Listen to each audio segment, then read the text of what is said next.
এবার প্রসেসটা একটু রিডিং পড়িয়ে দিচ্ছি।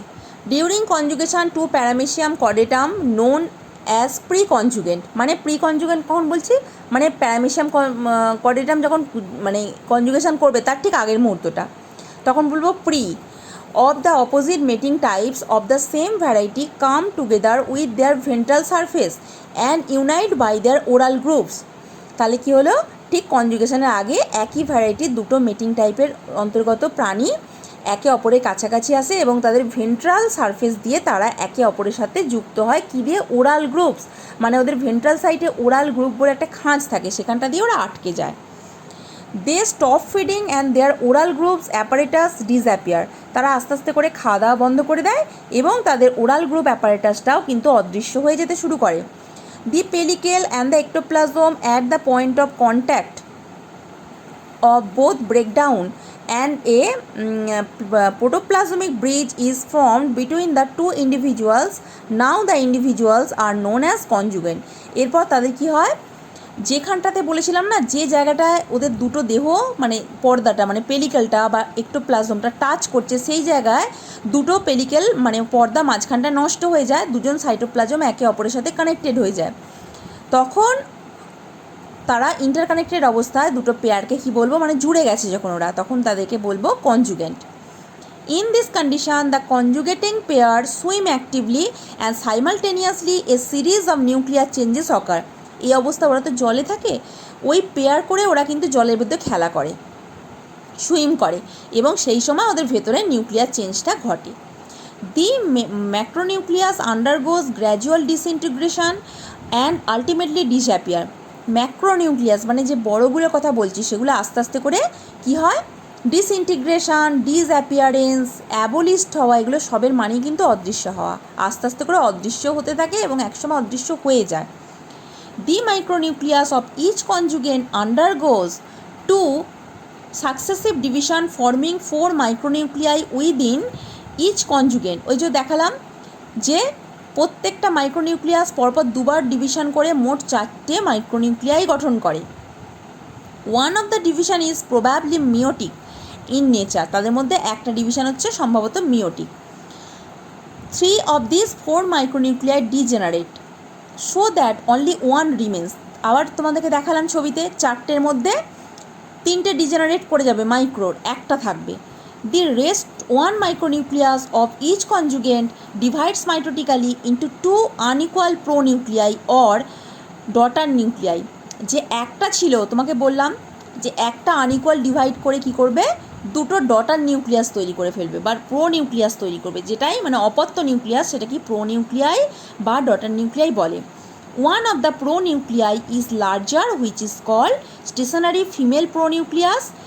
দুটোর মধ্যে যেটা বড় সেটাকে বলা হবে female stationary pro nucleus, and the smaller one is known as migratory male pro nucleus, এবং ছোটোটাকে বলা হবে মাইগ্রেটারি মেল প্রো নিউক্লিয়াস। আমরা সবসময় জানি স্পাম বেশি ছোট হয়, ওভাম বড় হয়, তা এখানেও তাই।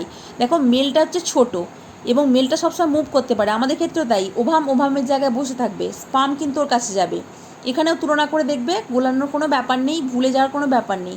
মেল মানে ছোট, মেল গ্যামেট মানে ছোট হবে, মুভ করতে পারবে, আর ফিমেল গ্যামেট মানে বড় হবে, এক জায়গায় স্থির থাকবে। Clear?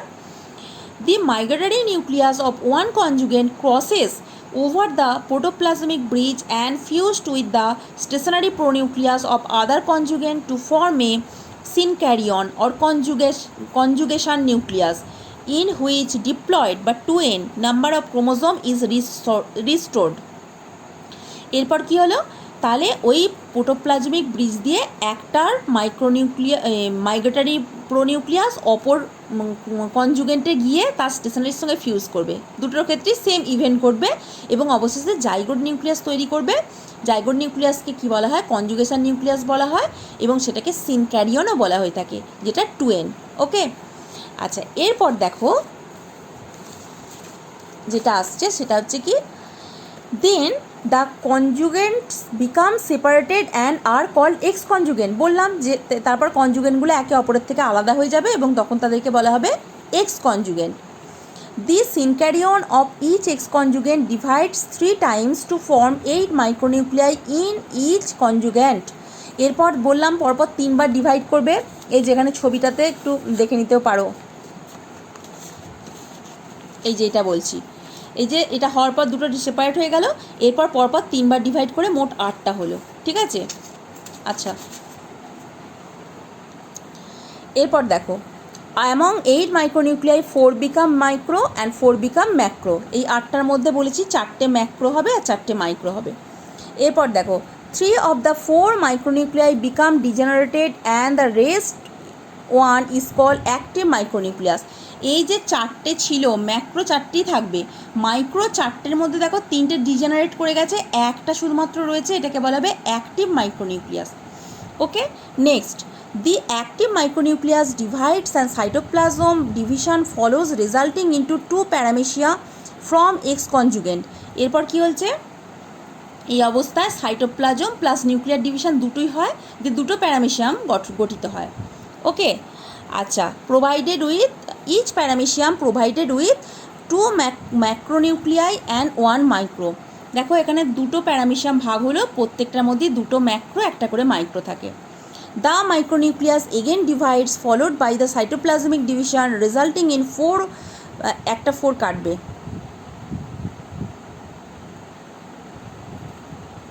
4 প্যারামেশিয়া each with 1 মাইক্রোনিউক্লিয়াস and 1 macro.